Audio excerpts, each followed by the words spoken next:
buenos días a todas y a todos. Muchas gracias por la invitación, en primer lugar, tanto a Foro Europa como a los patrocinadores.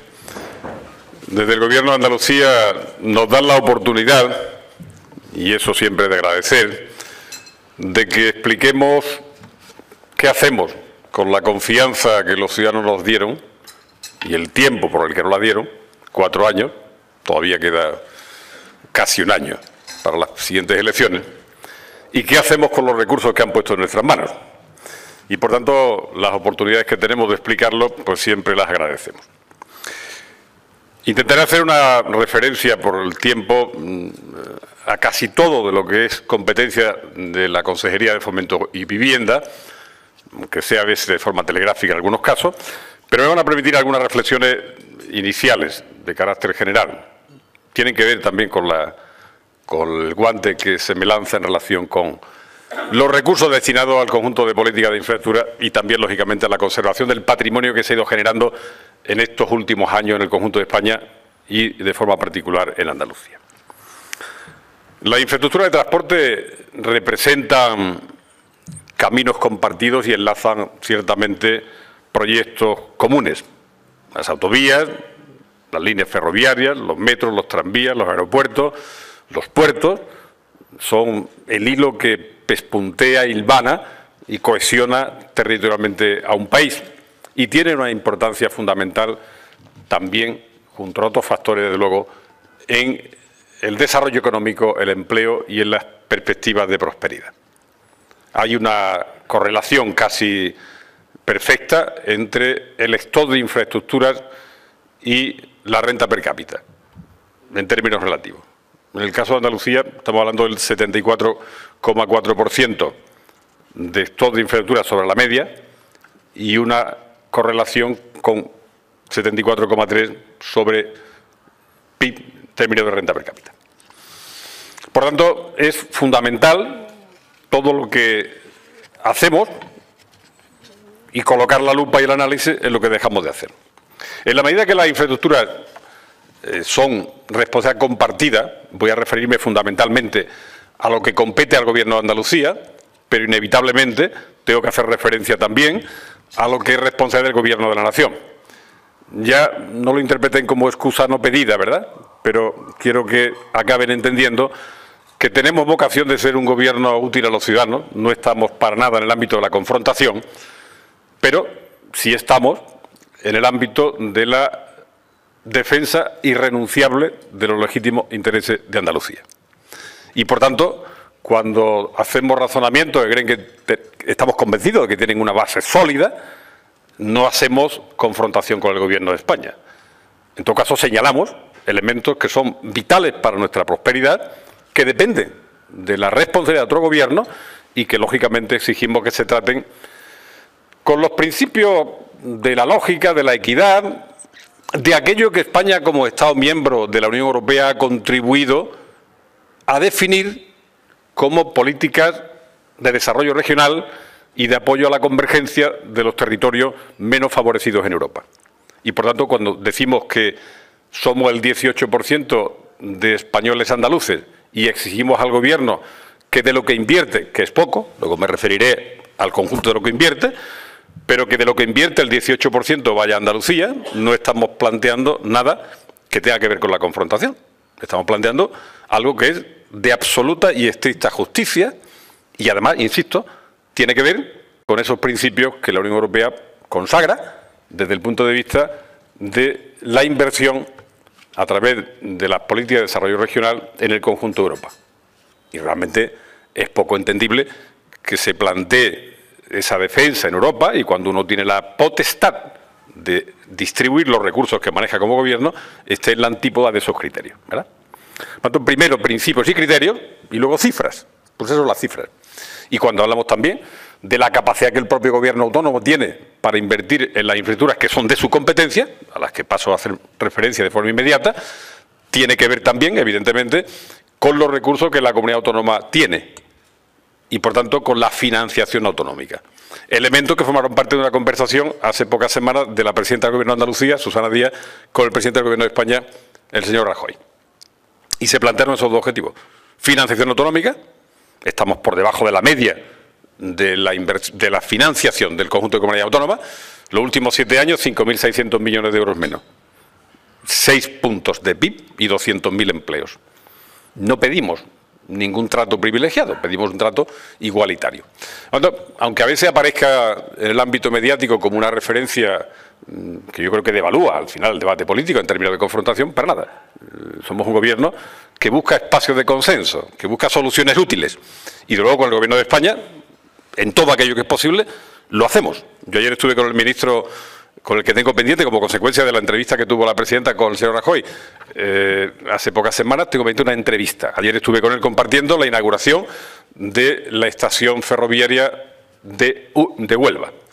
Bueno, nos veremos dentro de los próximos días y espero que lleguemos a avanzar algo en lo que planteamos como objetivo, que son esas cifras a las que yo antes me refería. Andalucía ha dado un salto cualitativo y cuantitativo muy importante de la mano de la vía democrática y del desarrollo de la autonomía en el conjunto de Andalucía.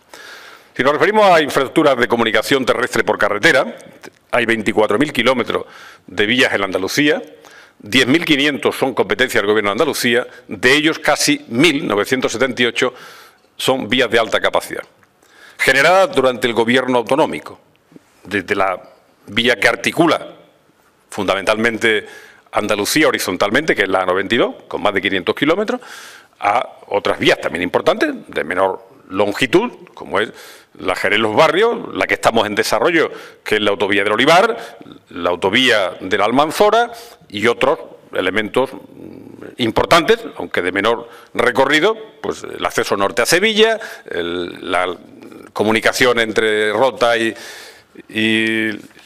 el puerto de Santa María o la comunicación entre Alcalá de Guadaira y Dos Hermanas.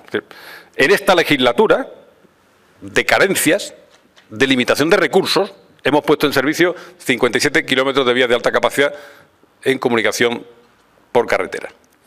Estamos, antes de final de año, en condiciones de poner en servicio otros 10 kilómetros. Y vamos a licitar, antes de que finalice el año, obra también que va a representar otra inversión de en torno a 70 millones de euros en la autovía de la Almanzora y en el acceso norte a Sevilla.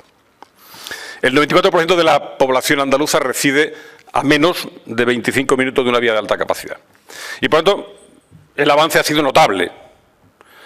No significa que estemos satisfechos con el punto en que estamos. Las aspiraciones colectivas siempre son inacabadas por definición y tenemos por delante mucho trabajo. La autovía del Olivar, que discurre entre 3 provincias, Jaén, Córdoba y Sevilla, está a mitad prácticamente. De momento tenemos muchas dificultades para seguir con el desarrollo de esa autovía en lo que queda, aunque 33 kilómetros lo hemos puesto en marcha en esta legislatura. La de la Almanzora está sin concluir y nos quedan todavía retos importantes. Pero señalo porque no estamos instalados ni en la melancolía ni en la impotencia, en el realismo ambicioso, pero en el realismo. Y cuando hablamos de infraestructuras de comunicación terrestre por carretera, ciertamente, en la conservación del patrimonio que hemos ido acumulando también tenemos déficit.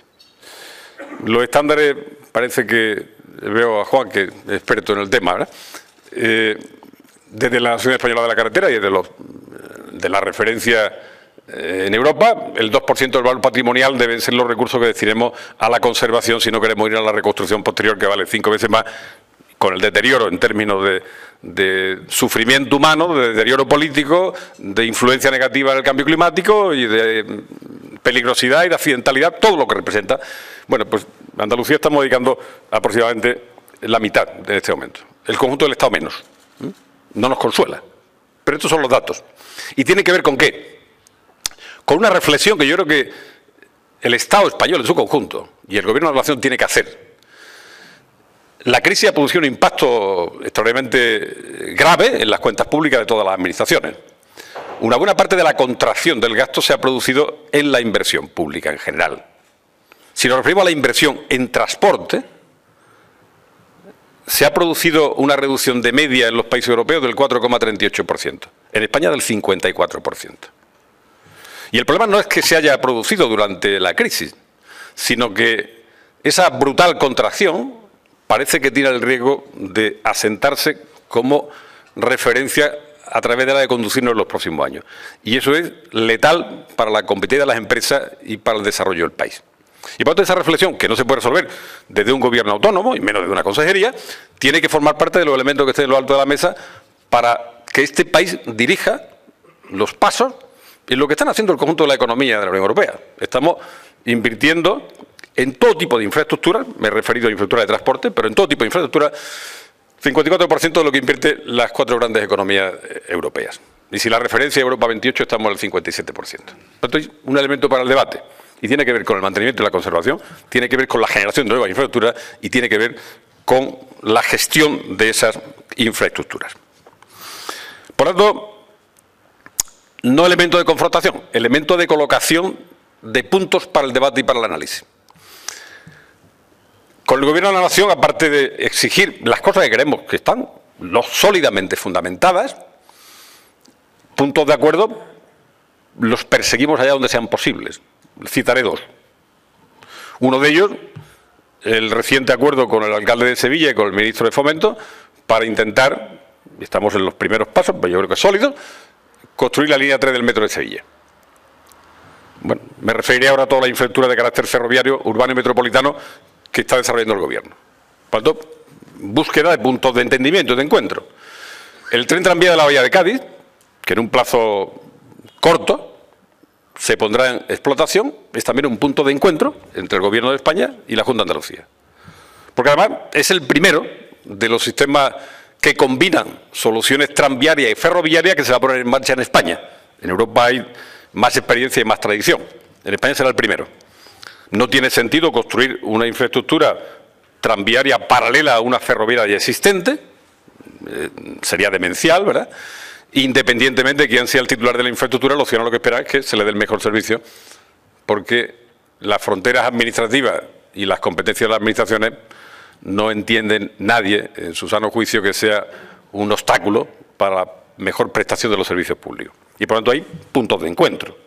Y los quiero señalar y enfatizarlo, porque desde el Gobierno de Andalucía estamos buscando espacios para el encuentro, para el consenso, para soluciones eficaces a los ciudadanos. Pero evidentemente no nos pueden pedir en silencio que aquellas cosas que entendemos que son claramente lesivas y están bien fundamentadas desde nuestra demanda al Gobierno de la Nación, connótense como quieran, luego nosotros no las planteamos desde el ámbito de la confrontación, acaben siendo cosas que vivamos en silencio. Las señalamos con el mejor talante, las exigimos, las reivindicamos y yo creo que en términos de higiene mental colectiva y de capital social compartido en España hay que establecer principios y criterios que orienten la política también.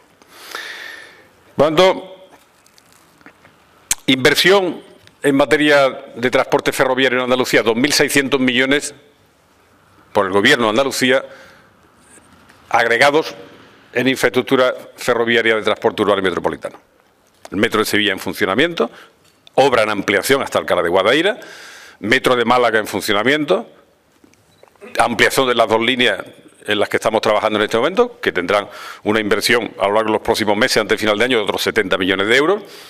Puesta en marcha el metro de Granada hace escasamente 6 meses, con 6 millones de usuarios ya, un éxito total en términos de volumen de usuarios. Esa es la prueba palmaria de si la infraestructura responde realmente a la utilidad social.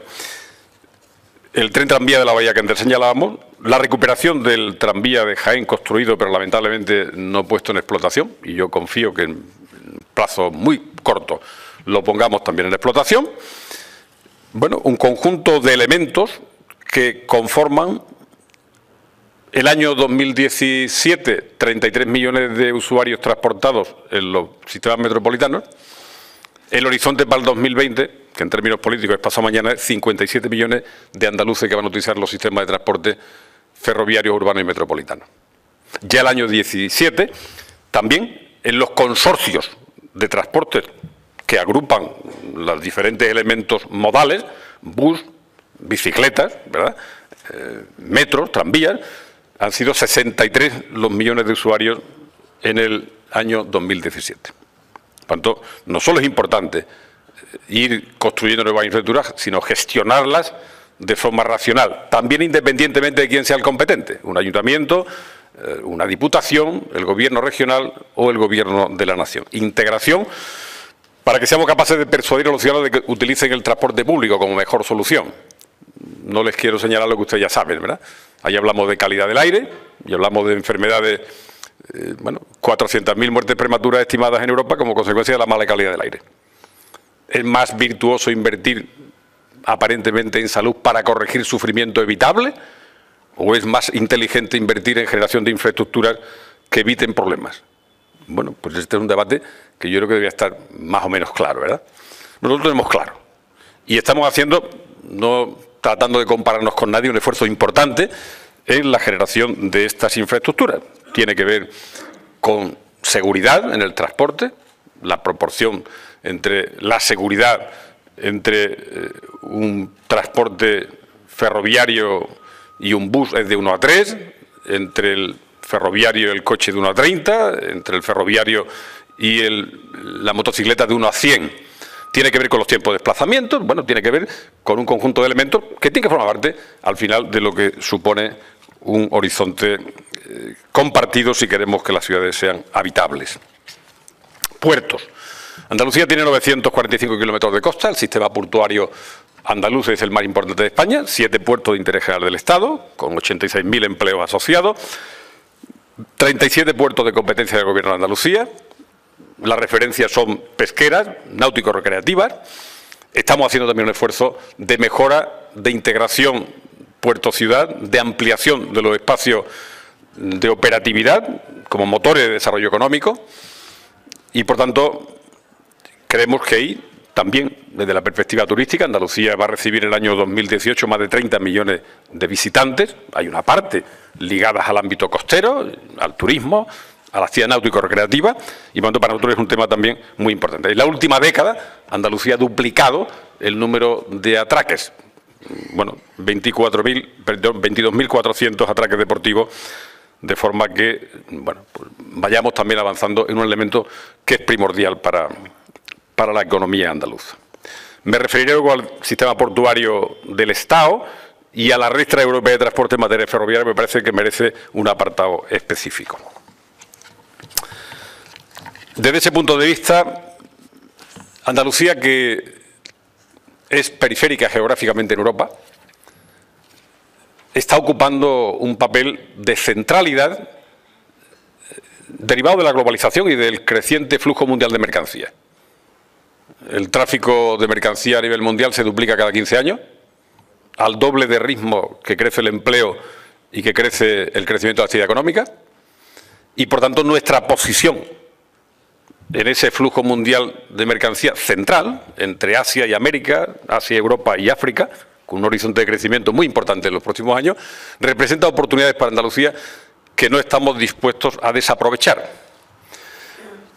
Nuestra posición marítima imbatible, el puerto de Algeciras, por ser la referencia más importante, el mayor puerto en volumen de tráfico de mercancías de todo el Mediterráneo, representa, sin embargo, al tiempo que una oportunidad obvia, es el elemento tangente, no de Andalucía ni de España, sino de Europa, el elemento tangente con ese flujo mundial de mercancías.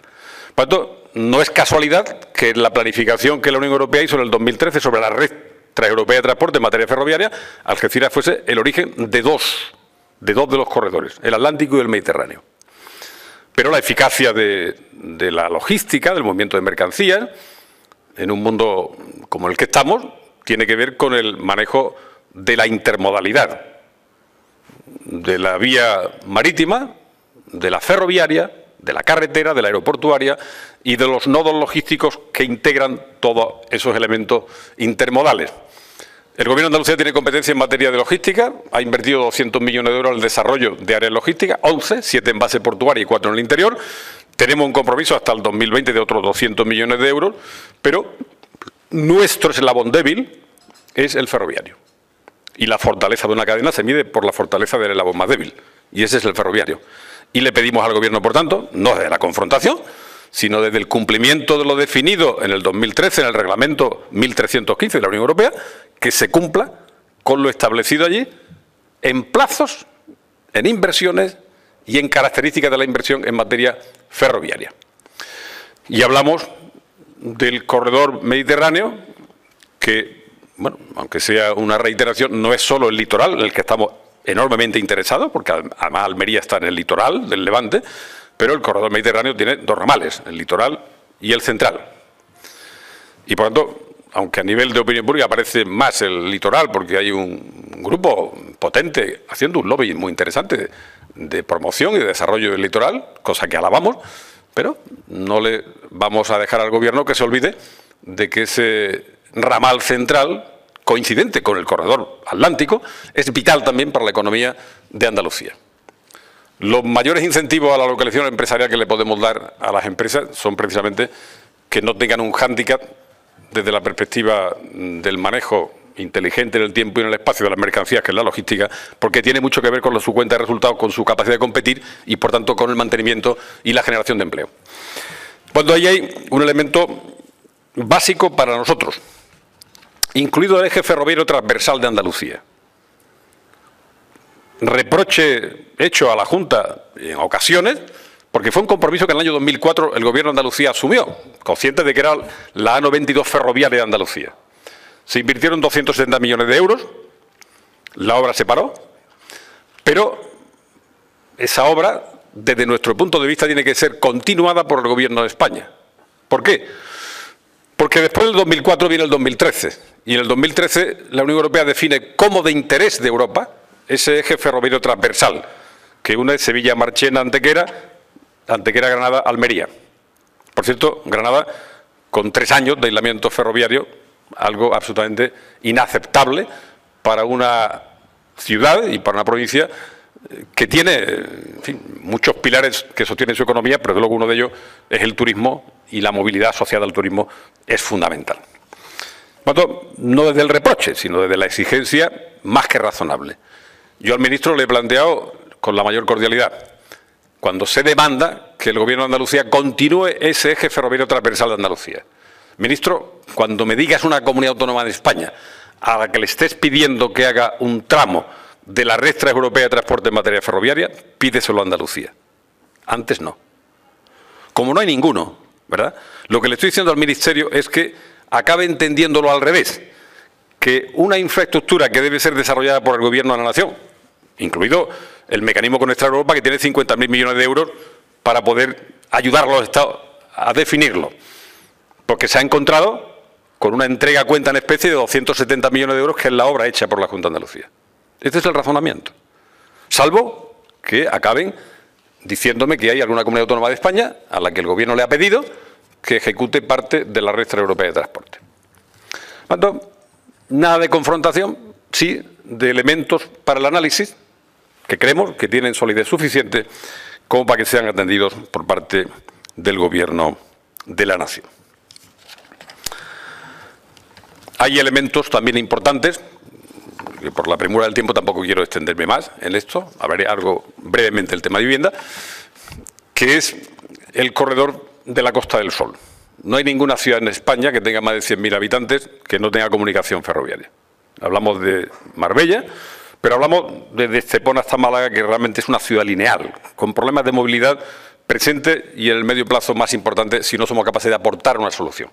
Yo creo que además ahí podría haber, por las expectativas de usuarios, incluso algo que pudiera estar, si no es encajable dentro de las capacidades financieras del Gobierno en el corto plazo, una vía abierta a la cooperación público-privada, que yo creo que es una línea de trabajo también.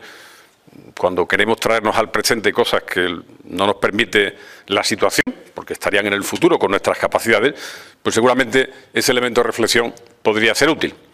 Nosotros lo estamos utilizando en otros campos de la Junta de Andalucía. El área logística de Antequera, dentro del conjunto de áreas logísticas, lo estamos desarrollando con colaboración público-privada. Casi a la mitad, capital privado y capital público de la Junta de Andalucía. También en Níjar, en otra área logística ahí. Nosotros no estamos dogmáticamente cerrados a ninguna de las propuestas que se puedan hacer. Creo que ahí hay un elemento interesante de reflexión previa a la acción, porque la reflexión, si no va seguida de la acción, conduce a la melancolía habitualmente. Por lo tanto, esta es la exigencia para el Gobierno. Política de vivienda. Muy rápidamente. Horizonte 16-20, Junta de Andalucía, Plan de Vivienda. 730 millones de euros de inversión. De ese paquete global de inversión, el 24% procede del plan estatal, aprobado recientemente, antes del plan vigente y de la prórroga que se produjo en el 17. Líneas de acción dentro de ese paquete de recursos. Uno de ellos fundamental, la rehabilitación. Yo creo que no hay que perder de vista, aparte de que la rehabilitación genera 2,5 veces más empleo que la nueva construcción. No denostamos, lógicamente, la nueva construcción. De hecho, estamos haciendo promoción de vivienda pública. Pero la mitad del parque, algo más del 50,31%, con últimos datos de Estadística Nacional, están construidos con antelación al año 81. Y cito el año 81 porque es la primera norma técnica que obliga a unos determinados estándares de calidad en la construcción. Por lo tanto, todo ese parque de vivienda, la mitad, en España todavía está peor, algo peor, construido con antelación a ese año 81, tiene enormes deficiencias en materia de eficiencia energética y de accesibilidad, en ambas cosas. Por lo tanto, una parte del esfuerzo importante tiene que ir a atender ese parque apoyando a las familias, normalmente las que tienen menor nivel de renta, a mejorar sus condiciones de habitabilidad. En interés personal, cuando hablamos de pobreza energética, hablamos de gente que no tiene capacidad para pagar la factura de la climatización de la vivienda y, por tanto, de apoyo a rentas débiles, pero hablamos de otra derivada que tiene que ver con el cambio climático y con la amenaza que se cierne sobre las cabezas de todo el mundo. ¿Verdad? Pues estamos hablando de elementos de interés legítimos individuales y de interés colectivo. Por tanto, una parte del trabajo en esa dirección. En materia de accesibilidad, ya no digo, el Código Técnico de la Edificación se aprueba en el 2006, que es más exigente, pero solo en torno al 5% de las viviendas están construidas con posterioridad a la entrada en vigor del Código Técnico de la Edificación. Accesibilidad. Accesibilidad, en Andalucía el 10,4% de las viviendas que tienen más de 3 plantas no tienen ascensor. La media en España es el 13,7%. Tampoco me consuela. No vengo a confrontar datos. Es una realidad. ¿Por qué en Andalucía están en términos relativamente mejor? Porque desde el año 2000 se hizo un esfuerzo importante que ha representado instalar ascensores con ayuda pública para 44.000 familias en Andalucía. Y en el plan en el que estamos, que antes le citaba, 16-20, estamos ya en fase avanzada para llegar al 2020 con 26.000 familias más que van a tener resuelto su problema de acceso con un ascensor construido con apoyo público. ¿Dejamos la promoción de vivienda? No. ¿Creemos en el fomento del alquiler? Sí. Y estamos dando ayuda en torno a 12.500 familias anuales, de media. Ayuda al alquiler. Pero creemos que también hay que seguir apoyando el acceso a la vivienda para aquel que lo desee. El plan de vivienda aprobado recientemente por el Estado establece una línea de apoyo al acceso a la vivienda de 10.800 euros, pero solo para residentes en municipios de menos de 5.000 habitantes. En Andalucía queda fuera el 90% de la población. Y creemos que no es el camino adecuado. ¿Por qué? Bueno, pues el que quiera acceder a una vivienda protegida debe tener una línea de apoyo, igual que el que acaba teniendo deseo de ser apoyado en el pago de su alquiler si tiene rentas débiles. Y lo hacemos desde la legitimidad que nos da, a pesar de la dificultad de los recursos en este momento, haber entregado 446 viviendas en este periodo de legislatura, de tener 196 más a próximo inicio, de haber enajenado solares, propiedad pública, a la baja, por la condición de que, lógicamente, sean para construcción de vivienda protegida, y repercutido esa ventaja a los adquirientes, 931 viviendas más, y con otro tema que pondremos en marcha las próximas semanas, que es a través de la cesión del derecho de superficie, suelos en diferentes puntos de Andalucía, para construir, a través de fórmulas cooperativas, con la cooperación de los ayuntamientos, otras 1.265 viviendas más. Bueno, creemos que el acceso a la vivienda en propiedad, para aquel que lo desee, también tiene que ser una línea de acción de los gobiernos, y yo hablo de los gobiernos en plural, autonómicos, de la nación, actores públicos, de los gobiernos municipales, porque al final, en esto como en materia de infraestructuras, los datos globales de inversión de España están lejos, lamentablemente, de lo que está haciendo la media europea. Dato de Eurostat del año 2016, 0,5% del PIB dedicado a políticas de vivienda, 5.400 millones de euros por todos los actores en el conjunto del Estado. La media en Europa es 1,5. Y, por tanto, creemos que es una política que hay que incentivar y fomentar necesariamente. Lamentablemente, en el plan del Estado que se acaba de aprobar, insisto, solo está ese apartado de apoyo a residentes de municipios de menos de 5.000 habitantes, que nos parece muy bien. Incluso debía tener un plus aquel que reside en un municipio menor, porque tiene que ver con el equilibrio territorial, con las migraciones a las ciudades, pero ese plus no debe excluir al 90% de la población, estamos hablando de Andalucía. Por lo tanto, necesidad de más recursos ahí, y lo digo en plural. Todos los actores estamos concernidos en la materia. Lo que representa el plan estatal respecto al volumen de inversión es el 0,03 del PIB. Por lo tanto, también manifiestamente mejorable. Dentro de otro de los programas que tiene ya tradición en Andalucía y que ha representado intervenir en más de 73.000 viviendas, también de familias con rentas débiles, es el de adecuación funcional básica. El tema que puede parecer tan poco revolucionario como ayudar a una familia con recursos muy limitados a cambiar una bañera por un plato de ducha, a cambiar un suelo antideslizante por otro, a modificar la anchura de las puertas para que pueda entrar la silla de ruedas, ¿verdad? Esto nos puede parecer casi banal, a los que por fortuna no tenemos muchos problemas de movilidad todavía, es revolucionario realmente para la gente que lo vive, ¿verdad? Bueno, pues en el Consejo General de la Arquitectura Técnica en España se han fallado unos premios hace escasamente una semana y yo quiero además aprovechar para agradecer. La Consejería de Fomento ha sido galardonada con uno de esos premios en la categoría de Mejor Iniciativa de Interés Público. Bueno, pues hay un camino importante por el que seguir transitando. Recursos globales destinados, y con esto termino, como reflexión genérica también.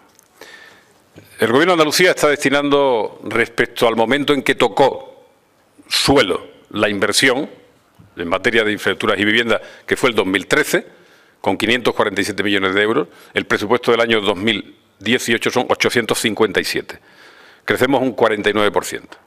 ¿Es suficiente? Sin duda no. Sin duda no. Aspiramos a más.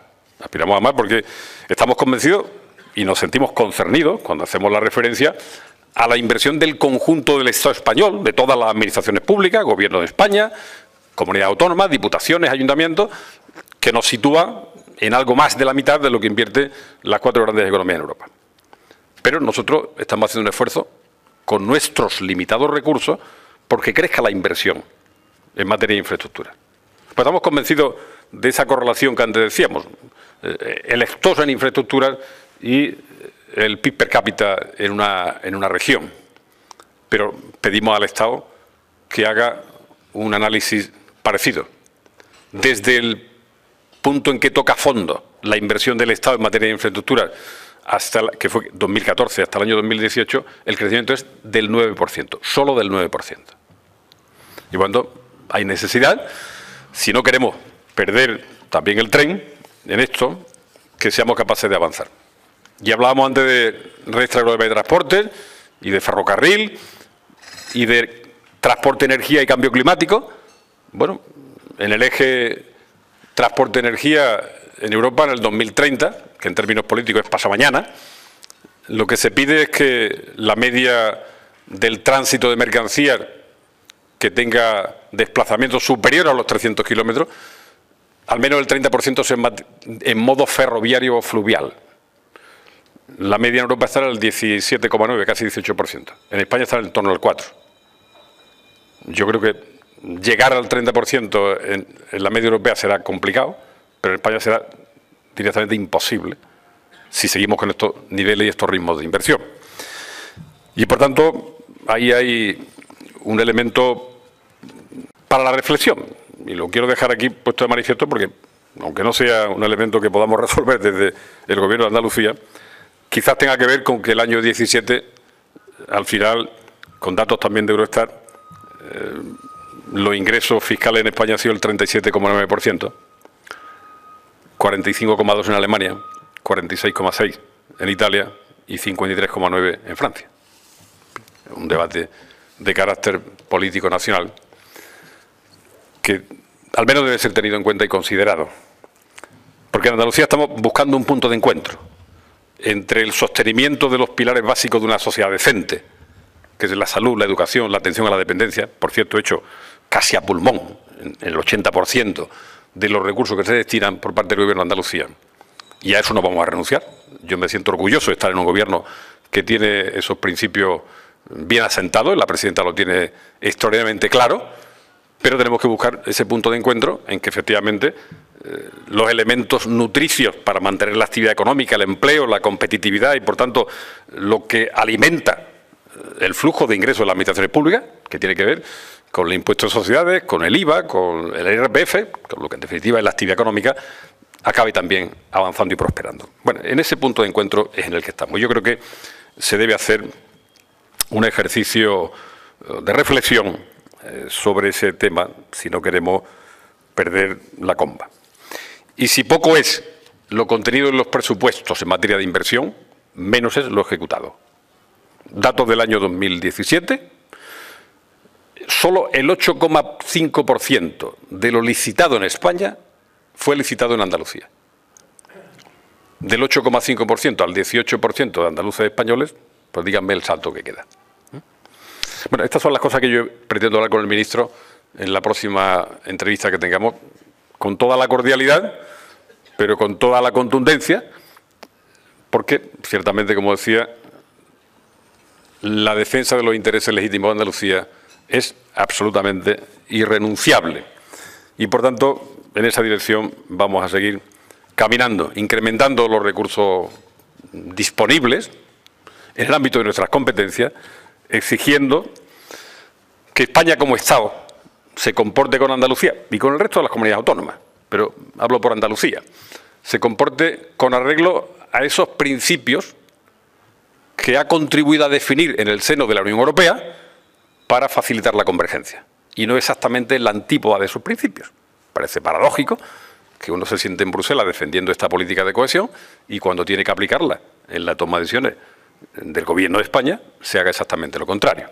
Bueno, yo creo que tenemos por delante un camino que yo quiero percibir como esperanzado, que vamos a seguir peleando por él, que en definitiva tenemos la convicción de que la prosperidad colectiva tiene que ver también con esa parte de incremento de capital social que representa que haya reglas de juego diáfanas, perceptibles claramente por todos los ciudadanos, que no asistamos todos los años, y aquí hay diputados y senadores a los que quiero saludar y la vicepresidenta del Congreso de los Diputados, al proceso de enmienda de los presupuestos que se inicia ahora después del debate de totalidad, pero que volvamos año tras año. A mí me tocó también, fui diputado y senador en legislaturas anteriores, a seguir todos los años cuestionando cosas que debían formar parte de principios respetados e irrenunciables del conjunto de las decisiones en política de infraestructura en el Estado. Quizás sea difícil cuadrar todos los años el porcentaje exacto, pero es exigible, al menos en términos de una legislatura, que sí hay tiempo de contrabalancear, ¿verdad? No se puede parar una autovía, pero una obra de esa naturaleza puede tardar 3, 4 o 5 años. Bueno, en el periodo de una legislatura se puede contrabalancear perfectamente. Pero yo creo que tenemos que intentar llegar a principios de acuerdo sólido sobre esa materia, porque contribuye no solo a la equidad, sino a la percepción también por parte de los ciudadanos, y no es un asunto menor, de que la política democrática tiene dificultades, es el sistema menos malo de todo lo ensayado en la historia, pero es fiable, representa propuestas de solución eficaces para los asuntos que nos conciernen a todos, que son los asuntos públicos. Gracias por su atención y estoy, lógicamente, a sus preguntas.